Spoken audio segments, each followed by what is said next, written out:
이렇게 귀한 자리를 허락하신 하나님께, 또 우리 고 목사님과 모든 성도 여러분들께 감사드립니다. 우리 성도님들은 누구나 예수님을 인격적으로 만났던 그 순간을 다 기억합니다. 어떤 분은 아주 극적으로 만나신 분도 있을 것이고, 어떤 분은 그저 덤덤히 다니다가 어느 날 갑자기 그 예수님의 사랑과 은혜가 깨달아져서 눈물로 사랑을 고백했던 그런 기억들이 있으실 것입니다. 극적으로 예수님을 만났던 그 순간의 감격, 어느 날 갑자기 나를 찾아와서 만져주신 예수님의 사랑과 은혜를 깨닫게 되었던 그 순간의 감격을 한번 회상해 보시기 바랍니다.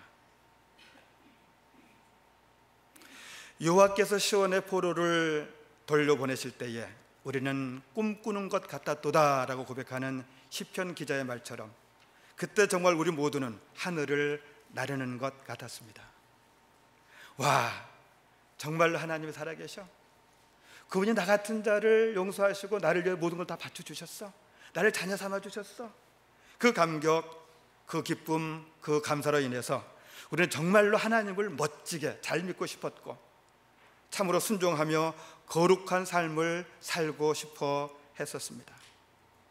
아직 그 열정을 간직하고 계신 분 많이 계시죠? 참 복된 분들이십니다.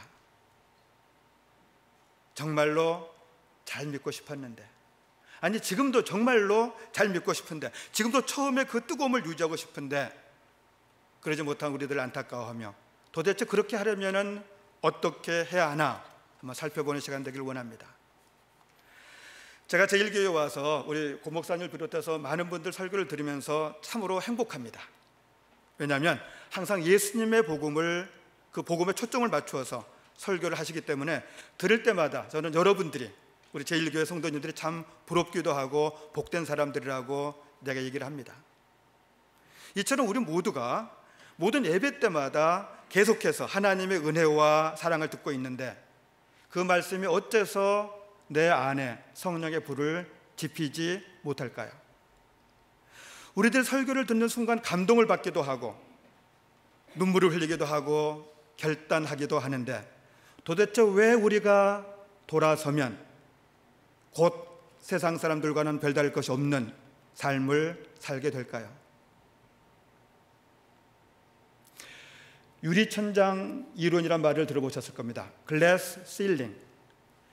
1980년도에 나오기 시작한 말인데, 이 사회의 여자들이나 노인분들이나 또는 이렇게 마이너리티들이 진급을 하는 데 있어서 눈에 보이지 않는 유리 같은 장벽이 있어서, 배리어가 있어서 아무리 진급하려고 해도 진급할 수 없는 현상을 나타냅니다. 그 사람들이 그 유리 장벽을 모르고 처음에는 애를 쓰고 진급하려고 그러다가 그 유리천장에 머리를 부딪혀서 다치고 피를 흘리고 나서는 조금 있다 이내 포기해 버립니다. 여기 나이 드신 분들은 벼룩 기억나실 거예요. 벼룩. 그 벼룩이 그 조그만 놈인데 자기 몸에 300배까지 점프할 수 있다고 그럽니다. 보통 웬만하면 전부 10cm 이상 다 점프를 한다고 그래요. 근데 그 벼룩들을 모아서 유리병에 담고요, 5cm 정도 유리병에 담고 유리로 뚜껑을 해두면 아주 재미있는 것을 관찰할 수 있다고 그럽니다. 처음에는 이 벼룩들이 전부 점프를 해가지고 그 유리천장에 부딪히는 거예요. 점점 갈수록 부딪히는 놈이 적어집니다. 한참 지나고 나면은 유리 뚜껑을 옆으로 치워버려도 뛰어서 유리병 밖으로 나오는 놈이 한 마리도 없다고 그럽니다. 저는 이 유리천장의 이러한 현상이 바로 기독교인으로서의 뜨거운 삶을 포기해버리는 우리들의 모습을 가장 잘 묘사하고 있지 않나 생각을 합니다. 순종하고 싶었는데 몇 번 순종 뒤에 실패합니다. 회개하고 다시 기도하며 힘을 내서 순종하려다가 또 곧 넘어져 버립니다. 다시 회개하고 다시 해보지만 또 얼마 안 가서 여지없이 넘어집니다. 죄 짓지 않고 살고 싶었는데, 정말 항상 사랑하며 살고 싶었는데, 아니 그렇게 하려고 기도하며 몸부림쳐고 살아봤는데 계속 실패를 거듭합니다. 그러다가 벼룩이도 낯짝이 있지 라는 말이 생각납니다. 회개하기도 죄송하고 기도하기도 낯짝이 없습니다. 다 그런 거지 뭐 체념하게 됩니다. 차츰차츰 은혜는 은혜고 나는 나지, 세상은 세상이지 라고 자기를 정당화하기 시작합니다. 교회에서 목사님께서 시키니까 분위기에 따라 회개 기도도 하고 결단의 기도도 하지만 그 기도에 대한 기대는 별반 크지 않습니다. 어차피 이런 것이 신앙생활이지 하는 체념이 나의 신앙생활을 붙잡고 늘어집니다. 이런 저희들에게 오늘 본문은 또 다시 한번 소망을 가져다 주고 있습니다. 다른 바울 서신서처럼 로마서도 크게 두 부분으로 나뉘어져 있습니다. 앞부분은 교리적인 부분, 하나님이 얼마나 우리를 사랑하시는지, 우리의 못나고 악한 우리의 현상이 어땠는지, 그리고 우리를 어떻게 구원해 주셨는지를 잘 설명한 다음에 그 뒷부분에는 그러면 우리가 어떻게 살아야 되겠느냐, 실천적으로 어떻게 살아야 되겠느냐를 설명하는 것이 바울 서신들의 대표적인 모습들입니다. 오늘 우리가 본문으로 읽은 로마서 12장 1절은 그러므로 라고 출발합니다. 로마서 1장부터 11장까지 하나님의 모든 놀라우신 계획과 은혜가 잘 묘사됐어요. 우리들의 소망 없음이 잘 묘사됐어요. 그런데도 불구하고 신실하시고 자비로우신 하나님께서 우리를 어떻게 구원해 주는지가 잘 묘사되어 있습니다.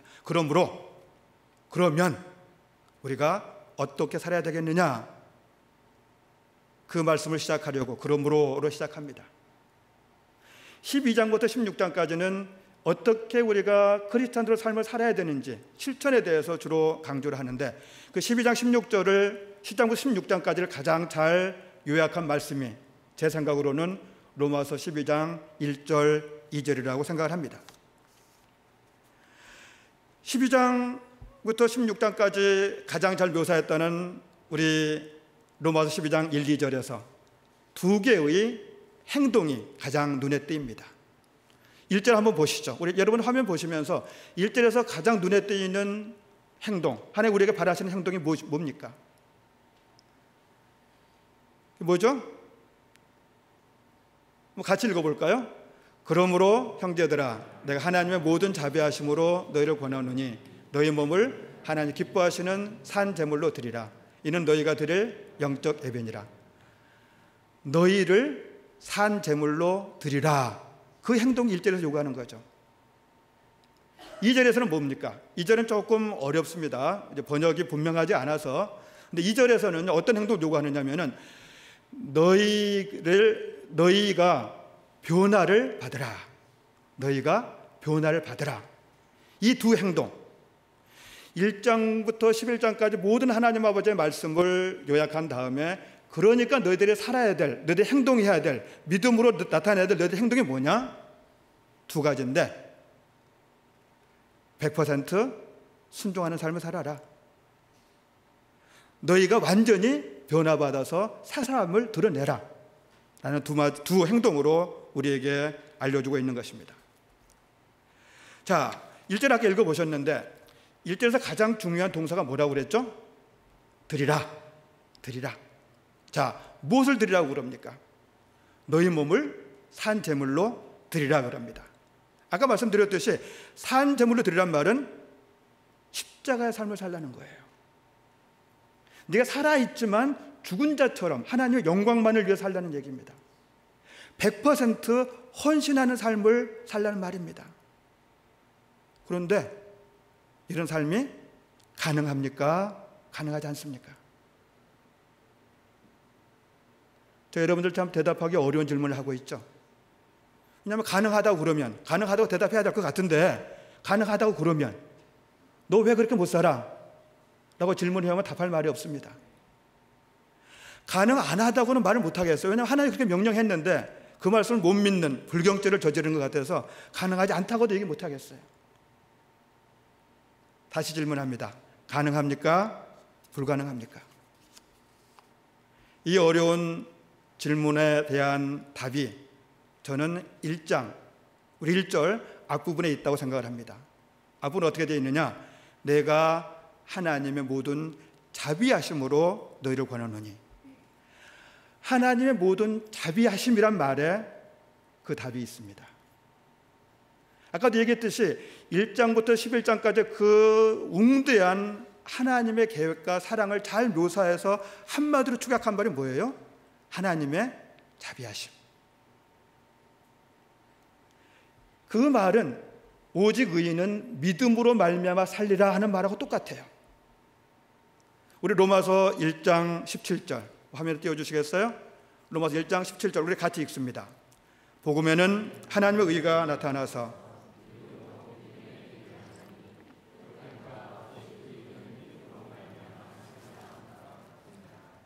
우리가 너무 잘 아는 구절입니다.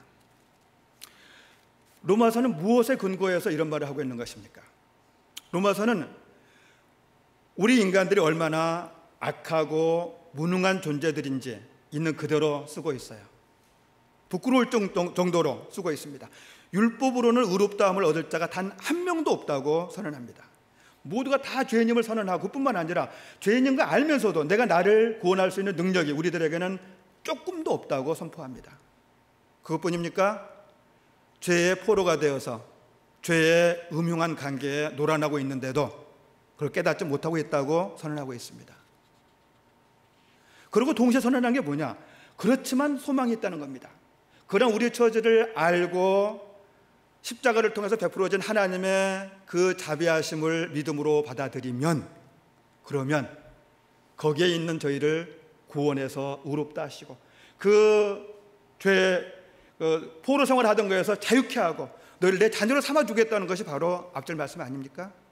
결국은 오직 의인은 믿음으로 말미암아 살리라는 것은 나는 절대로 나를 구원할 수 없는 존재고 내 구원은 100% 하나님의 자비하심과 하나님의 사랑과 하나님의 계획에 달려있고 오직 자비하심으로만 구원받는다는 것을 고백하는 얘기고, 그 말을 우리 10장 1절에서는 하나님 모든 자비하심이란 말로 얘기하고 있습니다. 우리는 오직 의인은 믿음으로 말미암아 살리라 잘 압니다. 내 구원 받는데 내 공로가 하나도 있을 수 없다는 걸 잘 압니다. 그런데 그 말씀을 제대로 적용 못하고 착각하며 살아요. 왜냐하면 오직 의인은 믿음으로 말미암아 살리라 이 말은 두 가지 중요한 적용 포인트가 있는데 우리 하나만 알아서 그래요. 신학적인 말을 쓴다면은 칭의라는 게 있죠. 의롭다함을 인정받고 구원받는 거, 하나님의 자녀 되는 거. 그런데 구원받은 자가 이제 하나님의 뜻대로 하나님의 형상을 드러내며 사는 거, 그걸 뭐라고 그러죠? 성화. 그럽니다. 성화. 그래서 우리는 뭘 잘 믿느냐? 내가 믿음으로만 칭의를 받아, 나 믿음으로만 하나님 자녀가 돼. 그건 너무너무 잘 알아요, 저희들이. 그런데 뭘 모르느냐? 그리고 어떻게 생각하느냐? 내가 이제 믿음으로 구원받았으니까 벼룩이도 낯짝이 있지, 내가 하나님께 은혜를 갚아야지, 내 힘으로 하나님이 원하시는 삶을 살아야지, 내 힘으로 성화를 이루어야지, 열심을 내는 거예요. 열정적으로 일을 하는 거예요.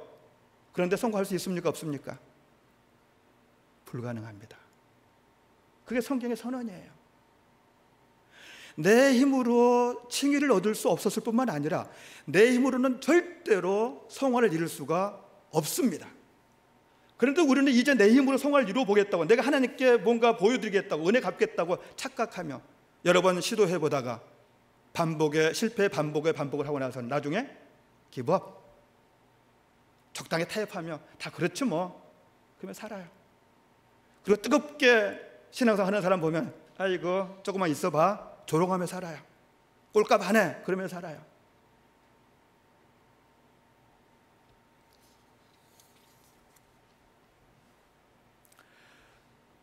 따라서 우리는 하나님께서 우리 힘으로 의인답게 살지 못한다는 것을 잘 알고 계시다는 것을 인정하셔야 됩니다. 따라서 우리가 의인답게 살지 못하는 것을 하나님은 탓하지 않으세요.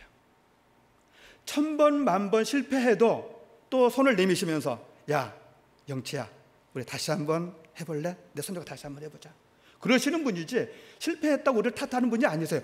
자비가 한이 없으신 분이세요. 항상 용서하는 분이세요.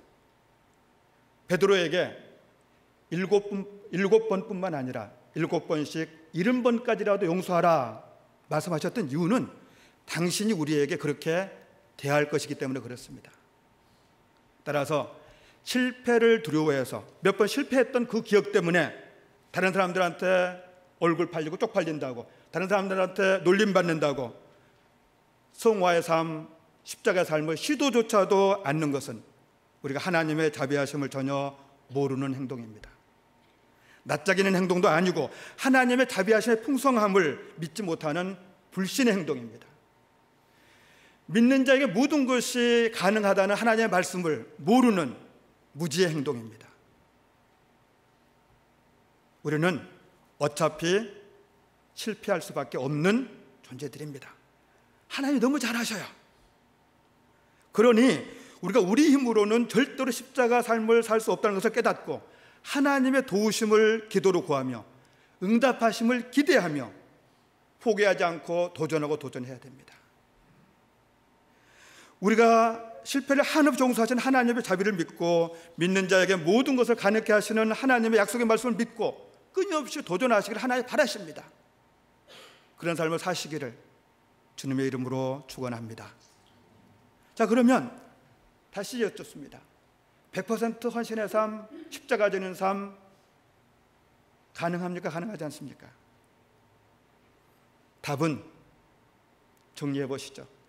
내 힘으로는 불가능하다. 시도할 생각도 하지 마세요. 실패했다고 부끄러워하지도 마세요. 남 실패했다고 손가락질하지도 마세요. 그러나 믿음을 통해서는 가능하기도 하다. 어느 순간 하나님이 내 믿음을 통해서 역사하시면 내가 상상할 수도 없던 일을 할 수 있다. 그래서 우리는 하나님의 자비하심을 의지해서 끝없이 다시 도전하고 다시 도전해야 합니다.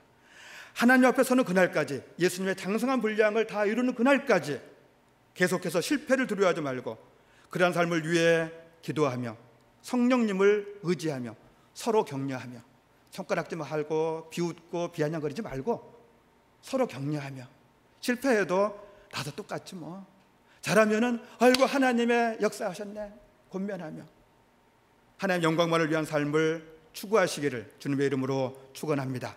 이것이 1절의 의미입니다. 이것이 1절의 의미인 것을 1절 후반부도 잘 설명해 주고 있어요. 1절 후반부는 어떻게 되어 있느냐, 이는 하나님께 마땅히 드려야 될 영적 예배다라고 얘기하고 있습니다. 영적 예배. 영적 예배란 말은 원문을 의역한 겁니다. 이렇게 드리는 게 참된 예배란 뜻입니다. 이렇게 된 게 스피리추얼한 워십, 참으로 하나님 받으시는 예배란 뜻입니다. 그런데 원어에 가깝게 번역을 하면은요, 스피리추얼 워십이 아니라 리저너블 서비스란 말이 훨씬 더 가깝습니다. 여기서 영적인 에 해당되는 원어는요, 로기코스란 말이 있습니다. 로기코스. 로기코스는 라직, 논리, 그런 말과 같은 어원이에요. 그러니까 로기코스 서비스라는 말은 무슨 뜻이냐, 하나님이 참으로 나 같은 자를 위해서 모든 것을 다 바치시고 자비를 베푸셔서 구원해 주셨다면, 그런 논리적으로 당연히 내가 어떻게 살아야 돼요?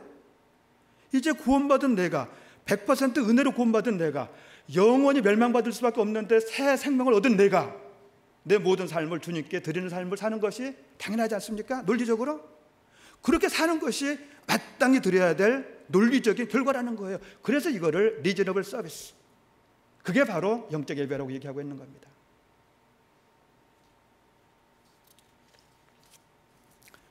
이제 우리 2절을 같이 보겠습니다. 2절. 우리가 1번 확인 안 했는데, 그래서 1번 답이 뭐죠? 우리 성경 요약에 나와 있는 그 1번에 나와 있는 거, 그 답이 뭡니까? 여러분들 한번 넣어보시죠. 하나님의 모든 자비하심을 의지하여 너희 몸을 산 제물로 계속 드리라. 이는 마땅히 드려야 할 영적 예배다. 자, 2절을 같이 봅니다. 우리 2절 같이 읽어보겠습니다. 시작. 너희는 이 세대를 본받지 말고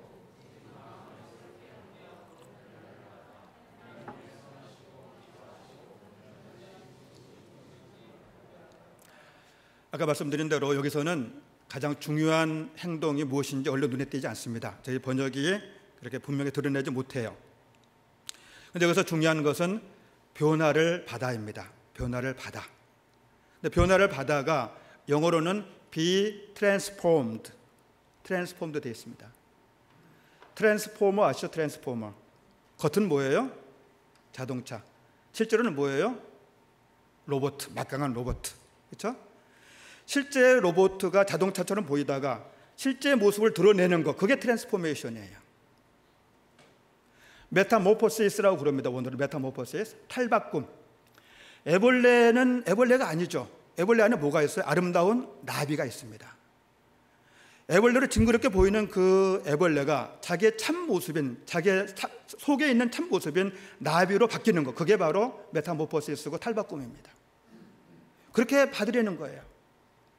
변화를 받아요. 변화를 받아. 변화되어가 아닙니다. 수동태예요. 수동태. 수동태는 무슨 얘기예요? 내가 변화될 수 있다는 얘기입니까? 안 되죠. 하나님이 변화되게 해줄 거라는 얘기예요. 우리는 애벌레처럼 추하고 악하고 부패한, 정말 지저분한 질그릇 같은 존재들입니다. 근데 우리 안에 뭐가 있어요? 하나님이 주신 참 형상, 그리스도 형상 우리 안에 있어요.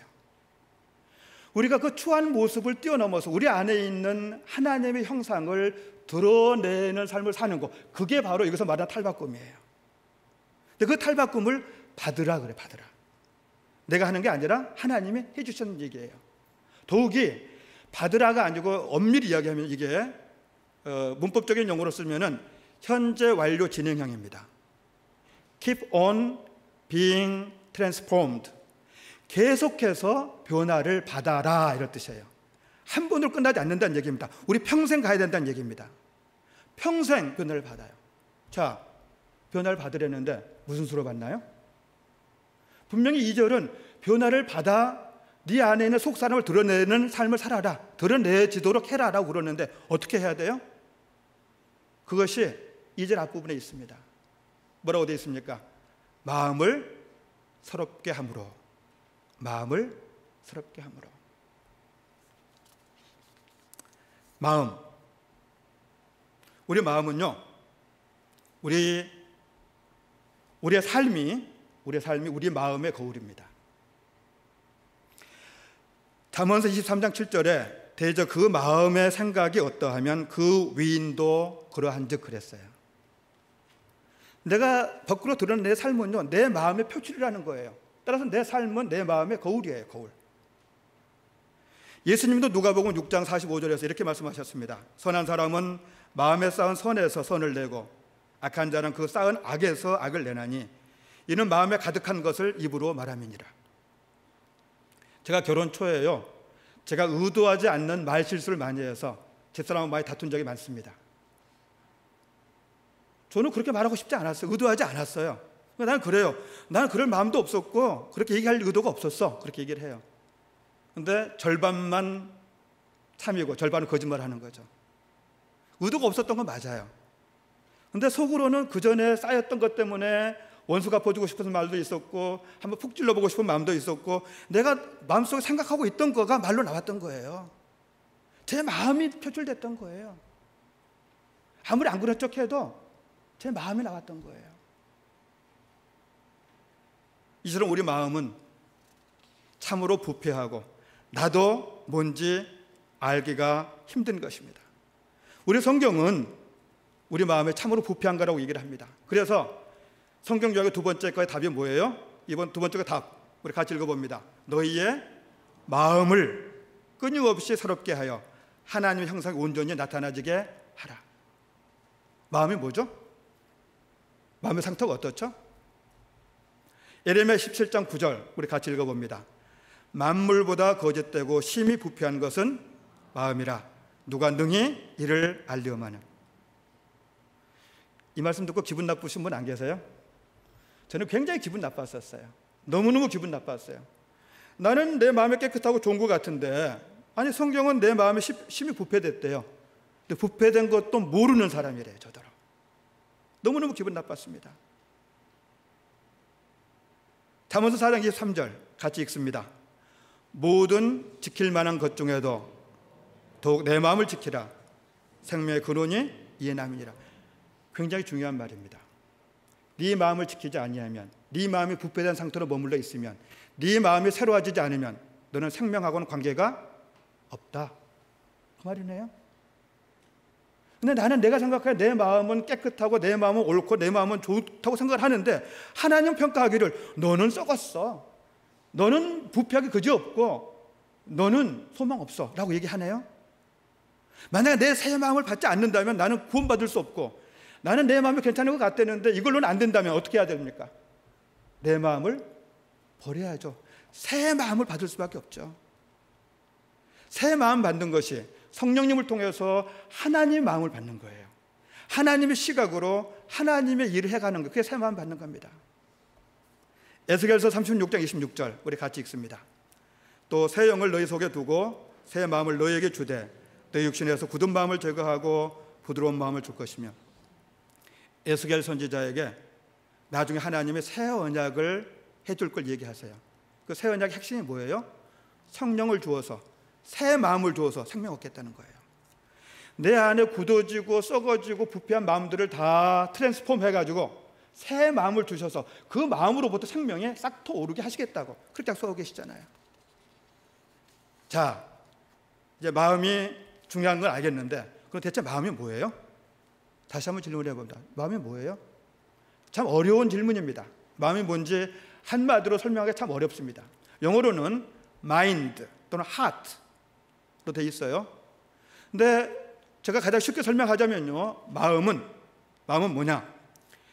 굳어져 있는 나의 태도의 틀, 굳어져 있는 내 사고의 틀, 그게 마음이에요. 그냥 어떤 거 보면 저절로 어떤 생각이 나요. 어떤 거 보면 저절로 어떤 행동을 내가 해요. 그게 바로 내 마음이에요. 따라서 마음은 뭐냐? 우리 주변의 모든 자극을 받아들이고 반응하고 생각하는 나의 틀, 그게 바로 나의 마음이에요. 우리 어르신들은요, 옛날에 살던 그 어려울 때 그 마음들이 형성됐습니다. 유교적인 틀에서 마음이 형성됐습니다. 온갖 우상 숭배에서 마음이 형성되어 있습니다. 그런데 우리는 그 마음이 기독교인이 되고 나서도 그 마음이 옳다고 생각해요. 그 마음에 붙잡혀서 살아요. 그러니 참된 신앙생활 하기가 참으로 어렵죠. 나이가 들면은 나이가 들수록 기독교인이 되기 어렵다. 왜 그래요? 그 굳어진 마음이 새 마음을 받아들이지 못해서 그렇습니다. 우리 젊은 아이들은 얼마나 잘 바뀌어져요? 근데 굳은 마음이 없거든요. 그러니까 하나님의 마음을 그대로 받아들이거든요. 걔들은요, 하나님이 창조하셔서 그럼 창조한 걸 믿어요, 그냥. 근데 우리는 창조했어? 그럼 진화론은 어떻게 해야 돼? 그렇게 나가요. 우리 마음이 거짓되고 부패하다는 것은 우리 지식이 다 틀려먹었다는 거예요. 내가 어떤 걸 받아들일 때 제대로 깨끗하게 받아들이지 못하고 왜곡해서 받아들이고 뒤틀어서 받아들이고 내 욕심을 위해서 받아들인다는 말과 똑같습니다. 내 지식이 다 질린 것처럼 저는 여깁니다. 논리적이고 편견 없고 사욕 없고 선입견 없다고 생각합니다. 그런데 아까 말씀드렸던 대로 하나님이 보는 실제 나는 뭐예요? 진실을 알지도 못하고 속은 뒤틀려 있고 내 중심적으로만 생각하고 내 스스로에게 내가 속고 있다는 것도 모르는 불쌍한 존재라고 얘기하고 계세요. 어떻게 하시렵니까? 하나의 평가 내리고 있는 그 마음대로 사시렵니까? 생명이 없습니다. 내 알 건 다 안다, 해볼 건 다 해봤다, 뻔하다 라고 말하지 마십시오. 끊임없이 배우려는 마음으로, 끊임없이 내 마음이 부패됐고 틀려졌다는 걸 깨닫고 하나님께 구하면 하나님 마음 주세요. 하나님의 생각 주세요. 하나님 원하시는 건 내가 갖게 해주세요. 그 마음을 가질 때, 그 마음으로 가득 찰 때에 우리가 그것이 표출되는 겁니다.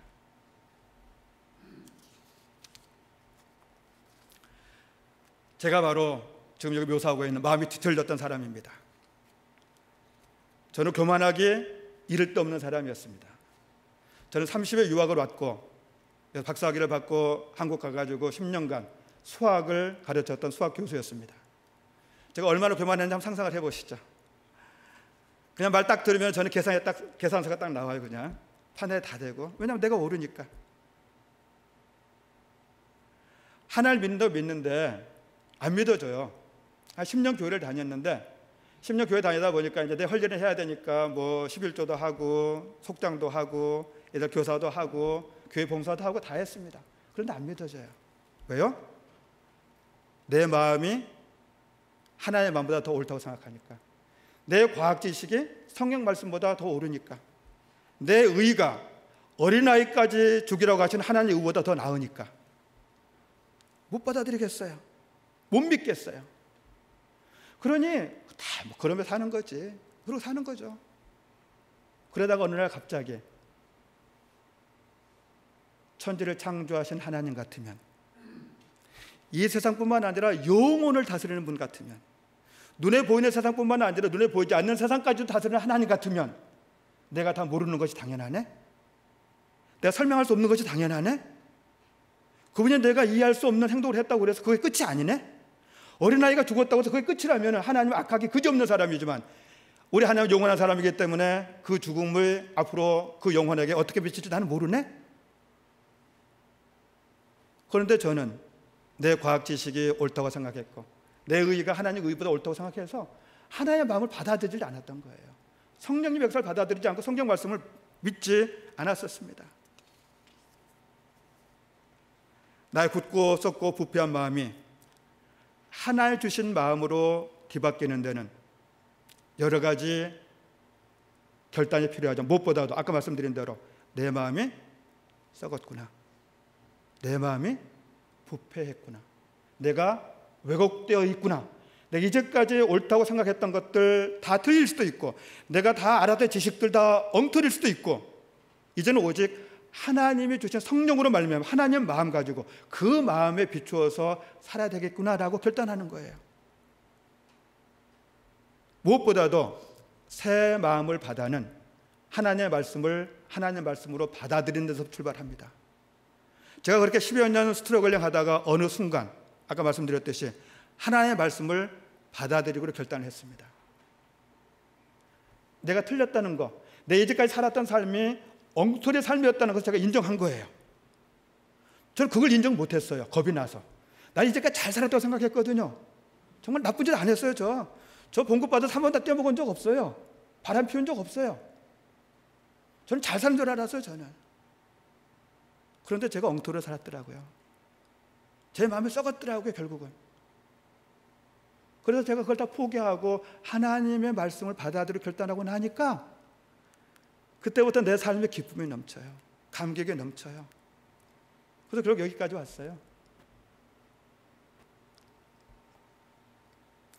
내 마음에 썩었다는 것과 두 번째로는 특히 젊으신 분들 많은 것 같은데 하나님 말씀을 하나님 말씀으로 받아들이시기 바랍니다.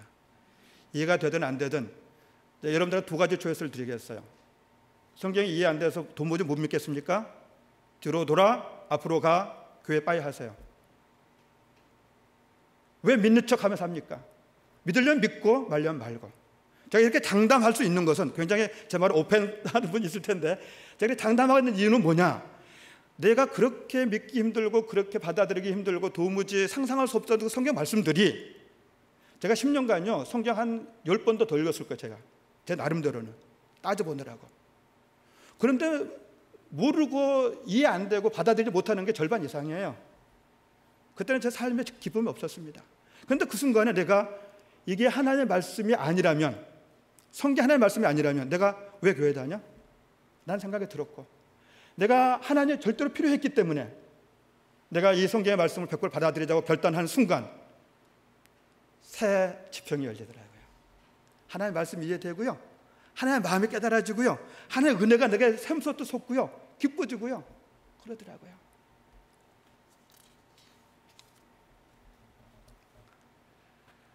새 마음을 받으시기 바랍니다. 하나님 이미 여러분 마음속에 새 마음을 주셔서 성령님으로 여러분 안에 새 하나님 형상이 있어요.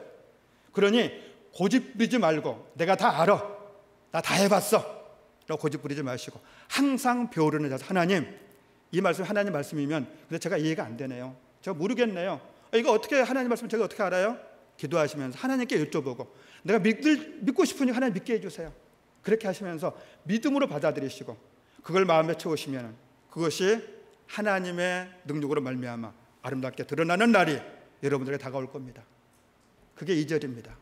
마음을 새롭게 함으로 변화를 받아라. 네가 하나님 말씀으로 채우면 하나님의 말씀의 그 능력이 저절로 드러나서 너를 새 사람으로 하나의 형상을 드러내는 사람으로 만들어 줄 것이니까 새 마음을 받으라. 이게 2절 말씀입니다. 자, 3번. 우리 주보에 3번 더 채워야죠. 3번 답 같이 읽어보겠습니다. 그러면 하나님의 뜻이 너희가 얼마나 좋은 것인지, 얼마나 너희를 기쁘게 하는 것인지, 얼마나 너희가 완벽한 것인지를 처음으로 알게 돼 그 뜻을 순종하며 살게 될 것이다. 제가 얼마 안 한 것 같아 시간이 많이 갔네요. 자, 2절이요. 2절 말씀이 저희 성경에는 앞부분과 뒷부분이 그냥 평행구절처럼 보입니다. 그런데 잘 보면 사실은 그렇지 않아요. 우리 성경도. 근데 얼핏 보면 평행구절로 보여져요. 근데 원어 성경이나 모든 영어 성경 보면은 앞부분과 뒷부분이 앞부분의 종속구절이면 종속구절. 영어로 표현하자면 so that may. 그러니까 앞에서 너희가 세망을 받아서 트랜스폼 되어져 가면, 그러면 어떤 일이 생겨나느냐? 그러면 하나님의 뜻이 얼마나 좋은지 네가 알게 될 것이다. 그 하나님의 뜻은 너희를 얼마나 기쁘게 하는 것인지 너희가 체험할 것이다. 그 하나님의 뜻은 너에게 얼마나 완벽한 것인지를 네가 알게 될 것이다. 그런 뜻이에요. 그런 뜻입니다, 이게. 따라서 이 말은요, 믿음으로 믿음에 나아가라는 말이에요. 이 말은요, 있는 자에게 더 준다는 말씀이세요. 믿음으로 행하면은 그 믿음 하나님 보시고 더 믿게 해주세요.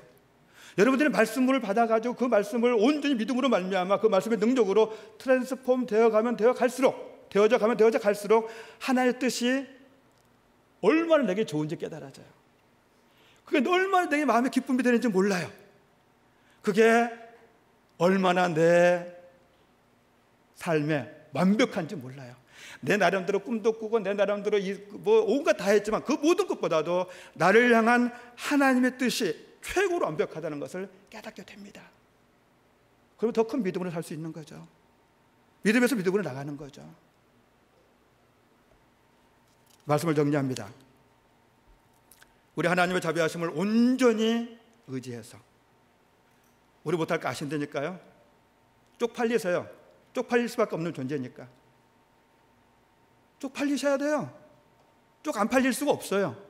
나는 실패할 수밖에 없으니까. 하나님 도움 없이 아무것도 못하니까. 믿음으로는 하나님 없이, 그리스도 없이는 살 수가 없는 존재니까. 그래서 하나님 자비하심만을 온전히 의지해서 실패를 두려워하지 않고 오직 하나님의 영광만을 위해 살아가는 그 삶에 끊임없이 도전하시기를 주님의 이름으로 축원합니다. 이 삶은 두 가지 특징이 있습니다. 첫째, 실패를 두려워하지 않습니다. 둘째, 성공을 해도 우쭐대거나 자랑하지 않습니다. 오직 감사와 기쁨과 더 예수님을 닮아가려는 열정적인 기도만 있는 삶입니다. 둘째로, 스스로의 부패한 마음이 있다는 것을 자각하셔야 됩니다. 내가 얼마나 편견이 많은 존재인지, 내가 얼마나 엉터리 마음을 가지고 있고 얼마나 엉터리 지식을 가지고 있는 존재인지를 여러분들이 깨닫고, 새 마음이 아니면은 구원 못 받는다니까 하나님 새 마음 주세요. 아니, 저에게 이미 새 마음 주셨으니 그 새 마음을 깨닫게 해주세요. 하나의 마음이 성경 말씀을 믿음으로 받아들일 수 있게 해주세요 라고 기도하시면서 그 말씀의 능력이 여러분 삶에 나타나서 여러분 안에 있는 참 하나님의 형상이 하나님의 말씀의 능력으로 말미암아 드러나지기를 주님의 이름으로 축원합니다. 아까 말씀드린 대로 절대로 이 정도면 됐지 자긍하지 마십시오. 다 안다고, 다 해보았다고, 뻔하다고 하지 마십시오. 항상 겸손한 마음으로, 늘 배우르는 마음으로 하나님 말씀 보고 묵상하고 기도하고 서로 권면하시길 주님의 이름으로 축원합니다. 셋째로, 이런 삶을 통해서 하나님의 뜻에 얼마나 좋은지 acceptable, 기꺼이 받아들일 만큼 기쁨을 주는 말씀이고, 내 위치가 어떠하든지 내 환경이 어떠하든지 나에게 가장 완벽한 뜻을 실천하지 하나님 아버지를 체험으로 깨달아서 믿음에서 믿음으로 자라가시기를, 그리하여 십자가의 삶을 살고 그리하여 탈바꿈의 삶을 사시는 여러분들이 되기를 주님의 이름으로 축원합니다. 기도하겠습니다. 할렐루야. 하나님 감사합니다. 나 같은 자를 구원해 주신 그 한량없는 자비, 내가 하나님의 은혜로만 구원받는다는 걸 깨달으면서도 내 주제에 은혜 갚겠다고 깝죽대다가 넘어져서 적당히 살았던 것을 회개합니다. 제가 은혜로 구원받았을 뿐만 아니라 이제 오직 은혜로만 하나님의 기뻐하는 삶을 살 수 있다는 것을, 하나님의 도우심으로만, 성령의 능력으로만 살 수 있다는 것을 깨달았사오니 하나님, 제가 하나님의 도우심으로 십자가 지는 삶을 살 수 있도록 인도하여 주시옵소서. 내게 새 마음을 주셔서 감사합니다. 그 새 마음을 깨닫게 하시고 특히 성경을 온전히 받아들여서 그 성경의 능력으로 내 안에 모든 하나님의 형상이 드러날 수 있도록 도와주시옵소서. 무엇보다도 그래서 하나님의 뜻에 좋음과 받아들일 만한 것과 완벽한 것을 깨달아 기쁨과 감격이 넘치는 신앙생활을 할 수 있도록 허락하여 주시옵소서. 예수님의 이름으로 기도드립니다. 아멘.